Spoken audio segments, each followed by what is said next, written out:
Hello guys, welcome back to another video. Guys, আমাদের একটা বিয়ের ম্যাচে পরে আমাদের রেস ইমন ভাই, তার সাথে আমরা মজা করি।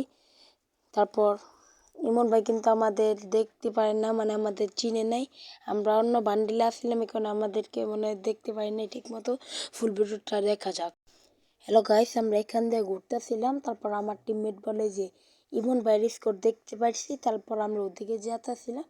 তারপর দেখি ইমন ভাই, তারপর ইমন ভাইয়ের একটা টিমমেট উপরে উঠতেছিল। তারপর আমি একটা হেডশট মারি। গাইস, হেডশট মারার পরও দেখা যায় যে ইমন ভাইয়ের টিমমেট যেটা আমি নক হয়নি। তারপর আমি উঠতে যাই, কিন্তু ইমন ভাই নিচের টিমমেটটা আমাকে মেরে দেয়। তারপর আমার টিমমেট পারভেজ উপরে গেছিলো, ওই যে ইমন ভাই আর ইমন ভাইয়ের টিমমেটটা মারতে গেছিলো, কিন্তু ইমন ভাই আর ইমন ভাইয়ের টিমমেট মিললে ওকে মেরে দেয়। ফুল স্কোর এখানে ওয়াইপআউট হয়ে যায়। তারপর আমরা ভালো মতো স্ক্রিনে দেখতে পারি যে ইমন ভাই আমাদের সাথে ম্যাচমেকিং করছে। এখানে আমরা অনেক মজা করতেছিলাম, কিন্তু দুঃখের বিষয় ইমন ভাই আমাদের না চিনতে পারে আমাদেরকে মেরে দেয়। তারপর আমরা ইমন ভাইকে গ্রুপে আইন না বলি যে ইমন ভাই ম্যাচ মেকিং করে যে মেরে দিত, এই জিনিসটা ভালো হইলো না। এটি এনতেন আমরা সবাই মিললে মজা করি, এটাই একটা খেলার নিয়ম গাইস।